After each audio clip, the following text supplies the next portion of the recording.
பார்க்கில் இந்த செடி பார்த்தேங்க. கிட்டத்தட்ட கலந்த மாதிரியே சத்தம் வருது. பட் இந்த செடியோட பேர் எனக்கு தெரியல. கண்டிப்பாக இந்த செடியோட பேர் தெரிஞ்சால் கமெண்ட் பண்ணுங்கள். இது பார்த்திங்கன்னா டச் மீ நாட் பிளான்ட்டு. இதை பார்த்து ரொம்ப வருஷம் ஆச்சு. பட் பார்க்கில் இருந்ததுன்னு கொஞ்சம் நேரம் நாங்களாம் விளையாண்டுட்டு இருந்தோம். இந்த கோவிட்டுக்கு அப்புறமே சில இன்சிடென்ட்ஸ் எல்லாம் மனசுக்கே ரொம்ப கஷ்டமாக இருக்கிற மாதிரி தான் இருக்குது. அதில் ஒன்று தான் இந்த அகமதாபாத் பிளேன் கிராஷ். இப்படி நடக்கும்னு யாருமே நினச்சி பார்த்துருக்க முடியாது. அதுவும் இவ்வளோ டெக்னாலஜியான காலத்தில் இவ்வளோ பெரிய விபத்தா அப்படிங்கிற மாதிரி தான் நமக்கு தோணுது.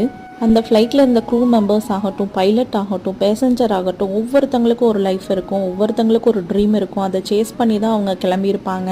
ஆனால் எவ்வளோ கஷ்டமான விஷயம் இல்லையா? ஒவ்வொரு ஸ்டோரியாக நம்ம பார்க்க தெரிஞ்சுக்க ஒன்றை விட இன்னொரு விஷயம் வந்து கஷ்டமாக தான் போயிட்டுருக்கு. நம்ம எல்லாருமே அவங்களுக்காக ஒரு நிமிஷம் ப்ரே பண்ணிக்கலாங்க. இந்த மாதிரி இன்சிடென்ட் ஃப்யூச்சரில் நடக்காமல்